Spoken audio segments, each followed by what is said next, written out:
everybody. Welcome back. Season 3, Episode 2. Episode 1, Joe, we went over the quarterbacks whose stock has increased or decreased the most based upon how they performed last year, the offseason moves made this year. Now we want to move on to the wide receivers. And I want to start on the positive end, so let's talk about the 3 wide receivers that I think have improved their stock the most. And we're going to start with Puka Nacua. And I know it's going to sound weird. His stock is up based upon, again, where he was drafted last year, which he wasn't. Yeah, he wasn't. He was available in 97% of all leagues. One of the best free agent pickups in the history of fantasy football. Oh, unbelievable. I mean, the guy's a rookie, and he wound up, I think, at number 3 overall, number 4 overall for the wide receiver in PPR leagues. Something insane like that. You look at last year, he really wasn't on the radar other than it was a fun name to say. So if we talked about him in the beginning, it wasn't that I necessarily had highlighted him as a guy to watch. Just fun to say Puka Nacua. No, right? absolutely. Just fun. Yeah. But, thinking back to the last year, I really didn't expect much from the Rams at all. Mm-hmm. If you think back to where we were at, we didn't know what the running back situation was going to look like. We knew Cam Akers was not the answer. We knew he was going to be gone. Yep. At that point, Kyron Williams wasn't Kyron Williams that we know and love today. We'll talk about him in the running back conversation. Cooper Kupp was the clear-cut only wide receiver weapon that they had. And remember, he was hurt to start the season. We didn't even know how long it was going to be before he saw the field. I never saw Puka Nacua and Tutu Atwell coming on as strong as they did. Having said that, Puka was the man. Absolutely. So, I don't remember a single draft that either one of us I was in 16 leagues last year, and he didn't get drafted in any of those, not even as a late-round flyer. Which, if you think about it, he probably should have been drafted just because we did have question marks about Cooper Kupp. But nobody was taking that offense serious. And don't forget, but there were some other guys there were some other receivers on the team, weren't there? Yeah, a few guys, but nothing really solid. Yes, nothing that you would. No, but there were. Who were the guys original, like Van Jefferson and the guys that had previous years of they had experience, a little bit of experience, and they figured that they would maybe go with them. Yeah, not that they were high draft picks or anything. Right, and Bobby Trees was gone. He was down in Houston last year to start the season. It wasn't an in-season trade. So you think about it, maybe he should have been worth the late-round flyer, but he was a rookie coming in. Matt Stafford wasn't even guaranteed. There was talk that he was going to retire before the season started. He had a bad previous year too. Yeah, he had injuries. Yeah, wasn't it a thumb? Didn't he have a thumb, or he had something weird going on? He's got issues with his neck, concussion history. We didn't even know if Stafford was going to be the quarterback. I really didn't see that offense or defense play. They all outperformed. But Puka Nacua went from not even being on the map to being in top 5 at his position. That's just crazy. Absolutely. It doesn't happen unless your name's C.J. Stroud, right? If you want to know our thoughts on C.J. Stroud, go out to the quarterback video that we did. Number 2, and this one is for there's the upside of this guy, but then there's also something negative that we have to talk about. So the number 2 guy on my list, whose stock has increased the most since last year, is Hollywood Brown. Yep. Now, the obvious thing to say is he goes from a Kyler Murray-led offense to a Patrick Mahomes-led offense. So that in itself should give a boost. He started out in Baltimore, and that was always a run-first offense. Yep. I don't want to say Lamar Jackson's not a capable passer. He is, but that's not what he's known for. Mm-hmm. Goes to Kyler Murray. Once again, I'm not going to say he's not a capable passer, but again, that's not what he's known for. Now he goes to Patrick Mahomes, who is going to go down as one of the greatest quarterbacks to ever play in the NFL. Very clearly a passer. Yeah, if he keeps on this trajectory, and you look at that alone, and you think, well, that's going to help. You mean he wins a Super Bowl every other year for the rest of his career? It's good trajectory. It seems like a win-win for everybody. But, the thing is, he goes there, and he was not, when he first signed there in free agency or, was traded there, go down to the comment section, remind me if he was traded or if he signed as a free agent. I feel like he was traded, but go down to the comment section, let me know. He was still projected to be the number 2 wide receiver, Joe. It's very possible now he's going to be the number 1. Yep. And you want to elaborate a little bit on why? Because I have him on my fantasy football team. Stop your bragging. I have him on a multi-year contract. If everybody's interested. But you even tried to trade him before he landed with Patrick Mahomes. But sorry, not now. Well, now it's a premium. Yeah. Now it's a premium. Now the cost just went up. Yeah. Buy low, sell high, right? Yeah. Yeah. I hear you. And when, Well, now the receivers like to drag race and get people hurt. Yeah. That's how it goes. So we're even number one now. We got to talk about that because Rashee Rice, he was another fantastic rookie wide receiver. We probably would have talked about him more if Puka Nacua had not done what he had done. Very true. He would have been in that conversation probably a little bit more. But he made some really bad choices. He's just lucky it didn't wind up like Henry Ruggs, where somebody got killed. As it was bad enough. So what were some of the details? Well, they're racing. Yeah. There was some video of it, now I'm thinking about it, where they show them coming, passing on each side, I want to say, and they run into each other, and then the video goes away. But it was a high-speed collision. Yeah, what were the projections? It was over 100 miles an hour. I don't remember the exact projection on how fast they were going. But not only did they hit each other, once their cars careened out of control, they hit others. Yes. There were some minor injuries. Yes. And what did you say the video showed in the aftermath? Just like walking down the side of the... Is that what you're talking about? Yeah. Yeah, walking down the side of the highway, and away from the wreck. Yeah, so not only were they drag racing and wrecked, they ran or walked, whatever. It doesn't matter. They left the scene. That's a hit and run. They left the scene. And there's video of it. And from what I understand, they didn't even check to make sure other people were okay. So and so you don't know what the situation was, if they were, any type of intoxication or. Yeah, days later he finally turns himself in. Yeah. So who knows what was going on? But looking at it from the perspective of what happened with Henry Ruggs, I really feel like the NFL is going to have to do something drastic here.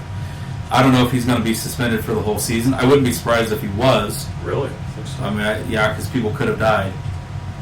I'm not saying that they should go light on domestic abuse, but if you can get suspended for a full season for domestic abuse, this is beyond that. There was, children involved, from my understanding.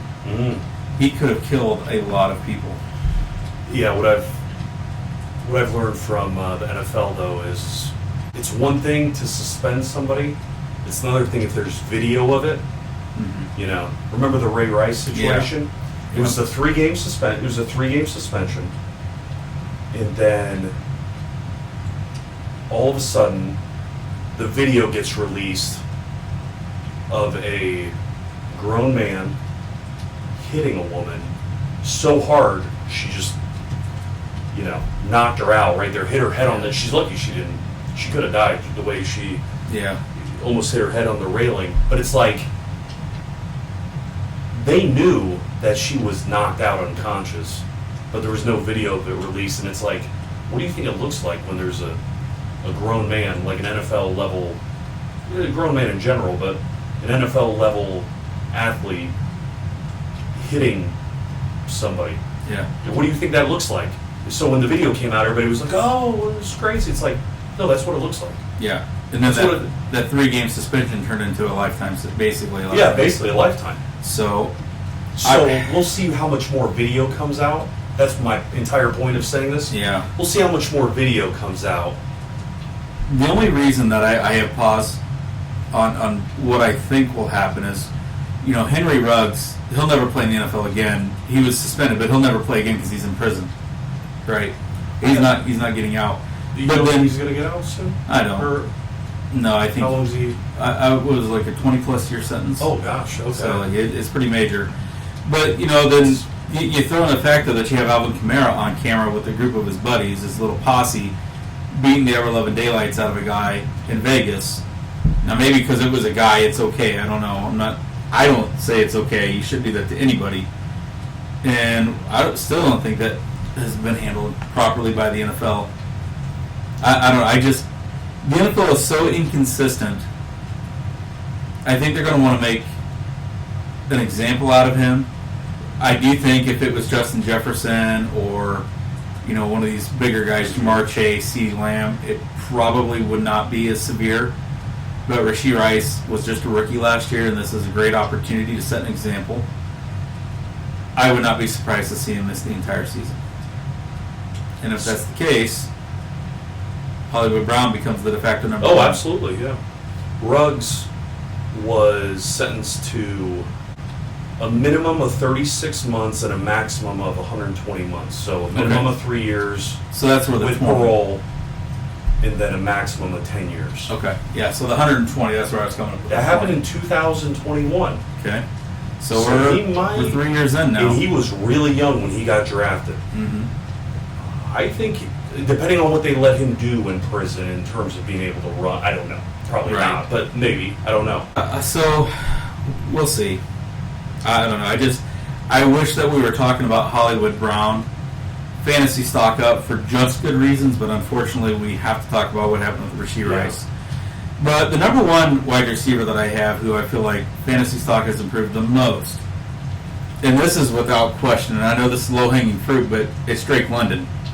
He goes from having Desmond Ridder be his starting quarterback to Kirk Cousins.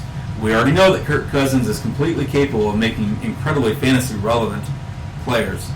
He's made Justin Jefferson. Well, Justin Jefferson makes Justin Jefferson. Yeah. Right? T.J. Hawkinson. You look at years past, he's had other guys in there. Adam Thielen was good under him. Kirk Cousins will never hinder a wide receiver from being fantasy relevant if they've got the talent. Drake London came in with a lot of fanfare, and now he's finally got a quarterback that can complement that talent. I would not be surprised to see Drake London being taken as a top 15 wide receiver. So you're probably looking at being taken before the end of round 5.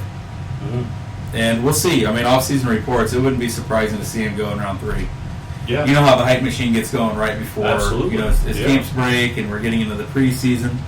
Would not be surprised. Absolutely. So, all right, let's talk about some stock down.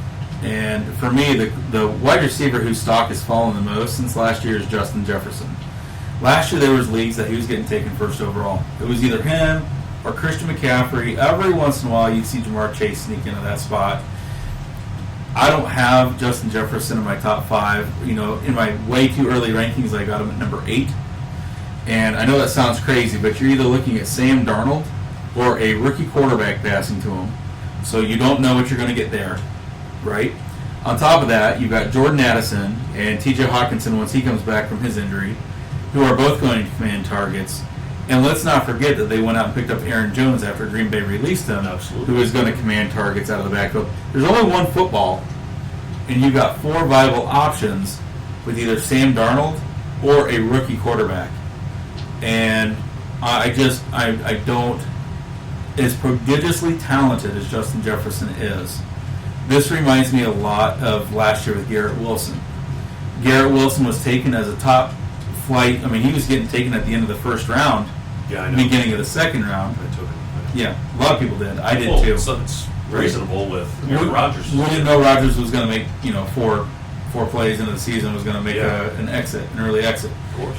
But that's exactly my point, though, because I don't care how talented you are. If you don't have a quarterback that can utilize that talent, bad things are going to happen. Absolutely. Garrett Wilson was an example. We saw it years ago with Antonio Brown, who was another guy that was typically taken in the top 2 picks. It was kind of funny. It was either him or his teammate Le'Veon Bell. Absolutely. They were always number 1, number 2. Yeah. But when Big Ben went down and Charlie Batch came in, we saw that production dip. If you're taking Justin Jefferson that early, I got bad news for you. I don't think he's going to perform. I've got guys like Tyreek Hill, CeeDee Lamb, Jamar Chase, Amon-Ra St. Brown, Puka Nacua. I've got all these guys ranked higher. And I've got probably a few more guys that are going to slide into that. I mean, Joe, I might even put Garrett Wilson back above him this year just because of how high that ceiling is. That wouldn't be crazy. I mean, if Aaron Rodgers is healthy, yeah, I mean, it's throw to him. Very reasonable to expect good production. Absolutely. So, I mean, by the way, he ended up being relatively productive with no quarterback last year. Yeah, I mean, it wasn't a lost season for him. It was not a lost season. It wasn't exciting, but it was. Yeah, and that's what you're going to get with Jefferson too. That's why I still have him in my top 10. I just, the floor is always going to be the floor with Justin Jefferson. It's going to be higher than most other wide receivers. Absolutely. But the ceiling is going to be capped based upon, my fear, the ceiling is going to be capped based upon quarterback play. Jordan Addison's not going away. T.J. Hawkinson's not going to go away. Aaron Jones is going to get his, right? And I like O'Connell. I like the head coach. I think he'll find a way to make that offense click. but it may be a better real-life offense this year than a fantasy offense. And we're a fantasy channel. So I think we have to be realistic. And I don't see it. You don't see it with Donald. With Darnold, yeah, Darnold, Sam Darnold, I think I don't think he's as bad as what he played with the Jets or what he played with Carolina. I think, as much as we say that a wide receiver needs a quarterback, I think quarterbacks also need wide receivers. Absolutely. And I think O'Connell can definitely get the most out of him. Don't forget, Sam Darnold is pretty young. Yeah, he's got time. I mean, there was nobody that was going to win with that coach in the Jets. So I gotta look right here, because I think he is. I would not be surprised if he's like the same age as Bo Nix or something. Well, and would it surprise you if he follows exactly in Geno Smith's footprints? A guy drafted by the Jets who didn't have the right team around him, is a journeyman for a few years before he finally finds himself. Wouldn't surprise me. Because don't forget, was he the number one pick, Darnold? Yeah, I think so. And he was very highly. Mm-hmm. Well, he's got all the tools. Yes. He's got all the tools. He's had like a new coach every single year. Right. And lack of weapons in a lot of places. Now, last year he had weapons. He was in San Fran, but he was buried on the depth chart. He's 26 years old. Yeah. 6 years of experience. Yeah. He's young. He's young. He really hasn't had a chance. Right. I mean, like, in terms of, he started off with the worst possible situation. Very much like Justin Fields, we talked about in the first video we did, right? So, but I'm with you, though. You got to prove it. Right. Like, if you're going to be tough on Baker last year, you have no choice but to be tough on Sam Darnold. Because there's no... And he's got to be the starter. I mean, if they end up trading up super high in the draft, which has been, a lot of the rumors are, they went out, they picked up that second first-round pick so they could package those and move up and get a quarterback. If they spend that much draft capital, they're probably going to start that quarterback. Now, you and I would probably agree the best bet would probably be to go ahead and draft the quarterback, but sit him and let Sam Darnold start this year. The second your next QB is Nick Mullins. Nick Mullins is serviceable. Right. He's going to be better than 90% of rookie quarterbacks. Yeah. I agree. Now, if you're just going to go and throw the season away, which seems kind of crazy with that kind of offensive firepower, they're too low. You got to go with Darnold. You got to go with Mullins, or you go with Darnold. Then, maybe. Well, they might go with JJ McCarthy. That's been one of the hot rumors. But you have him behind Darnold for you let him sit for a year and develop. Depending on how Darnold plays. Yeah. If Darnold's just embarrassing, then you got to go with McCarthy. Yeah. You ready for the hot take? Let's hear it. All right. Who's the head coach for the Chargers? Jim Harbaugh. And who's the quarterback? Yeah.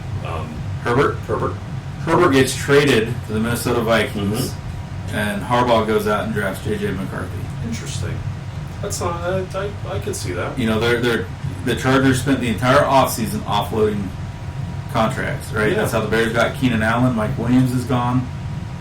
And does Herbert have a massive contract? He does. And he would fit perfect in that offense. In Minnesota. Yep. And then all of a sudden, Minnesota. What do you get for him, though? Well, you'd have to give up. Or what do you get? You're giving up 4 or 5 first-round picks. I really for Justin Herbert? I do think so. Yeah. No. Yep. Proven quarterback in the NFL. But no way. No, I'm just. I think the other benefit is they'll say, hey, we'll take that salary. Mm-hmm. You know what I mean? Like, hey, we'll do you a favor. We'll take that salary. But if you're going to get 4 first-round picks, if it's going to take 3 first-round picks to move up and draft a quarterback first overall that isn't proven. Well, McCarthy. You can get JJ. Well, no, but I'm talking about the first-round pick overall. How about first pick overall? What did San Fran give up to move up to number 3 and draft Trey Lance a few years ago? That's my point. Like, if you're giving up so many first-round picks to draft a guy, why wouldn't you give up more to trade for a guy that's already proven who's still young? How old is Herbert? Yeah. He's on his first or second year of his second contract. He's in his upper 20s. He's not that old. Okay. He's still young. So, I mean, I don't think that's what's going to happen, but it's fun to talk about. What would you if you were the Chargers? This is good. If you were the Chargers in real football, what would you be willing to take? What would you be willing to receive for Justin Herbert? Now Minnesota. So I would. Minnesota's the 11th pick, and they have one in the 20s. In the 23rd pick, and the Chargers are in the top 7. They're number 5. 5. Yep. So I mean, if you're the Chargers and you want McCarthy, you probably can get him at number 5. All this talk about. You don't get McCarthy and keep Herbert. Well, no, but you're not going to trade Herbert until you know you can get McCarthy. You don't want to wind up risking not having either, right? McCarthy's going to be there. I agree. He's got to be there. Well, no, I mean, I could see him fitting in with the Patriots. Yeah, and that totally seems like, well, it's not Bill Belichick anymore. Never mind. I don't know who the guy. No, I don't know. I don't know what the guy is willing to do. So right. So I can't say that now. But if Bill Belichick would, I could see him liking him at 3. Right. Yeah. I don't know. I feel like every year though, and we're gonna do a draft preview video because this is exactly the kind of stuff I want to talk about in that video. But I feel like every year you get all this talk about these guys that are going to go so early and teams are going to trade up just to have Geno Smith wind up in the 2nd round, Will Levis in the 2nd round. But if you need him. If you're Harbaugh and you say, this is my guy, I'm not trading Herbert until I know I've got McCarthy at 5. I mean, Herbert's one hell of a compensatory, I'm going to keep him, right? Yeah. If that's your consolation, I think you're in pretty good shape. But what you don't want to do is trade Herbert, and then somebody moves ahead of you and grabs JJ ahead of you in the draft. Now you're stuck with Drake May, who maybe you're not as high on. I'm with you. Right.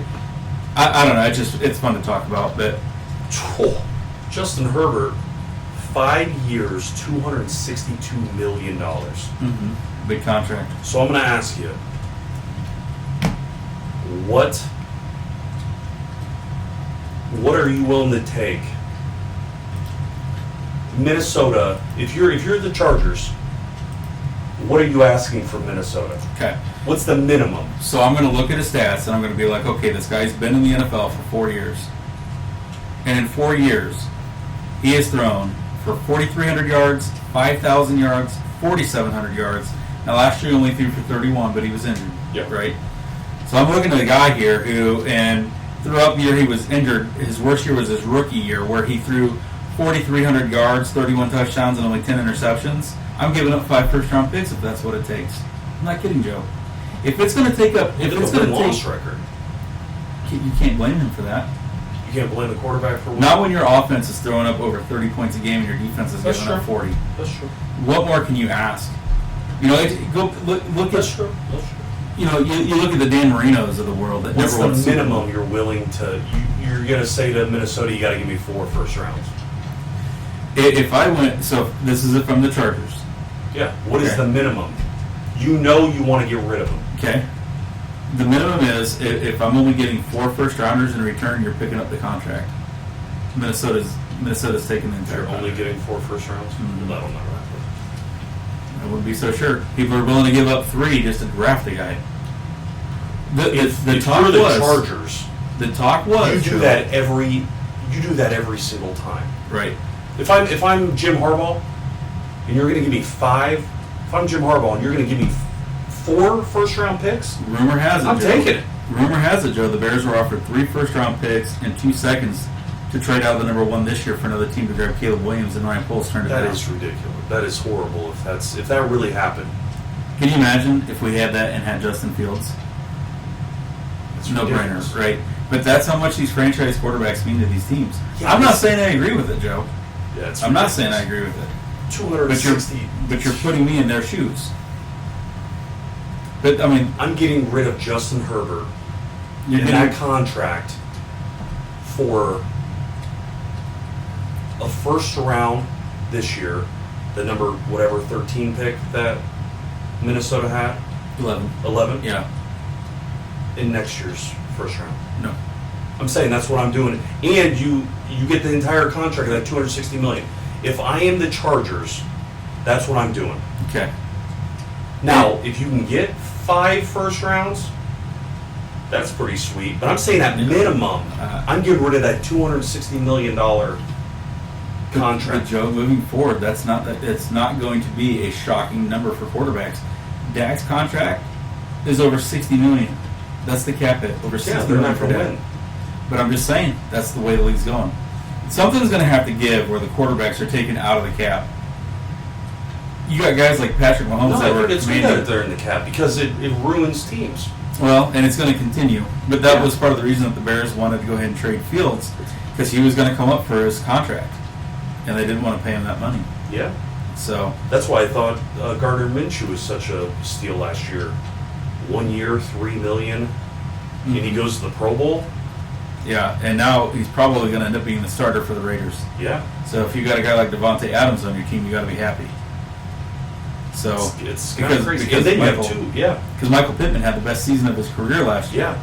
Talk about down on a guy. I'm down on Michael Pittman.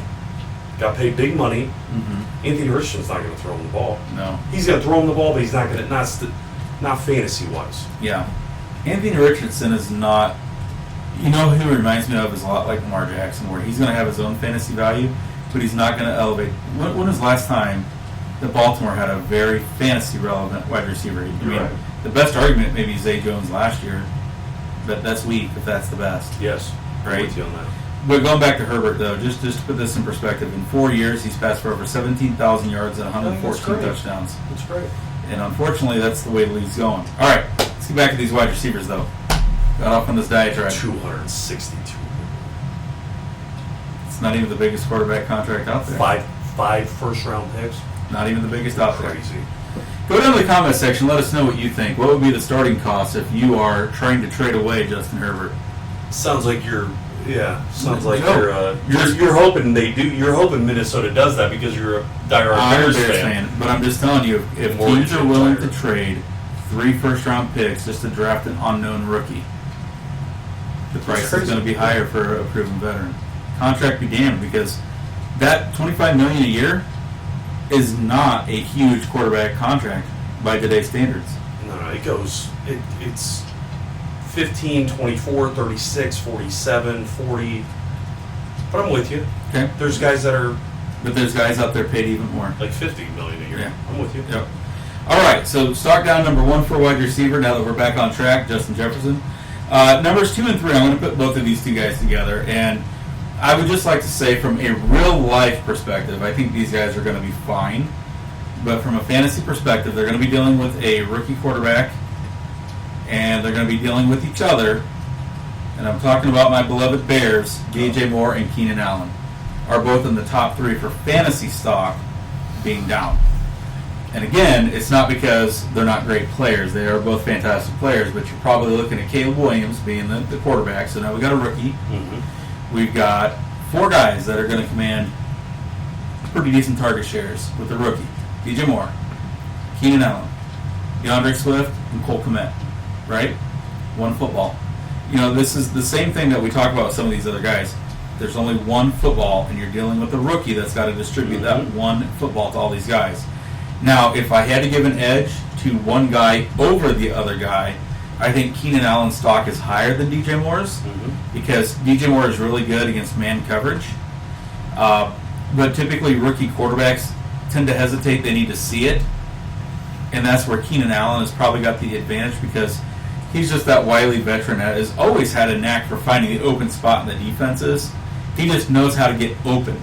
Whereas DJ Moore will just beat up the other guy for the ball, right? Different story. But, you know, if you had a guy like Peyton Manning throwing the ball, I would give DJ Moore the edge, right? Because Peyton can throw it in time, in step, anticipate where he's going to be. We're talking about a rookie that's probably going to have to take some time to develop, because the game is going to move a lot faster in the NFL than it did against packed defenses. I mean, that's just the facts, right? I hope that Caleb Williams is everything that Ryan Poles thinks he is. I'm not sold. We don't need to go on another tangent. We'll save that for the next video. But I still think Tyson Badgin's going to be the starter for half the year. I think it's possible. I just Yeah. All right. Nobody's putting. No, you haven't heard that one. Don't pretend like you've heard that one. I wouldn't be surprised. Heard I wouldn't be quarterbacks surprised. don't. Caleb Williams has a very similar playing style to Justin Fields. Likes to create plays and whatnot. The only thing is he's 4 inches shorter and 30 or 40 pounds lighter. He's going to get destroyed. Yeah, He's going to get destroyed. We're not talking about a 6'4", 6'5", 240-pound quarterback here. Well, if they really offered that many first-round picks, that's very upsetting. I mean, how about this? Caleb Williams better be the one. Yeah. That's a fireable offense. Oh, If you gave up absolutely. Especially when you already had 3, Justin 4, Fields in the house. yeah, that is a fireable offense. Yeah, I could see it. Because those are Pro Bowl level players if you're giving up that many first round picks. You know, and again, I could see it if you didn't already have Justin Fields in the house, but you already had a playmaker behind center. And you already turned it on there towards the end of the year. Sure he did. So, anyways. All right, go down to the comment section. Let us know which wide receivers you feel like have the best, the most fantasy upside, the biggest boom, based upon where they're drafted last year and the ones that their stock has fallen the most. Let us know if you agree with us. Go down there, let us know. Make sure you defend your position. We want to hear your arguments. Don't just go down there and say something, actually defend it. If you caught an error in anything we talked about or you want to chime in, let us know. I'm sure I said a lot wrong. I'm sure I messed up quite a bit. So I'm not too terribly concerned about that. I'm just concerned about if they agree or disagree. Yeah, I got you. 3 first-round picks is all it's going to take to get Justin Herbert. Sign me up for that right now. Sign me up for it right now. I'll trade away three shots at a possible, stud for a guy that's already proven he's a stud. Oh, if I'm Minnesota, I would give up 3 first-round picks. Nah. I wouldn't. Yeah, I wouldn't. I would. With that team and being win now. Yeah, that's true. Yeah. So they're not a rebuilding team. You're right. They're not. They're just a quarterback away. All right, come back for the next one. We're going to talk about running backs who have improved or hurt their stock the most since the draft last year. And then after that, we're going to do tight ends in episode 4. Episode 5 is going to be a quick draft primer. Get you all ready. Anything else for this one? No, I'm with you. All right, like, subscribe, come back and let us entertain you some more with these conversations. All right. Until next time,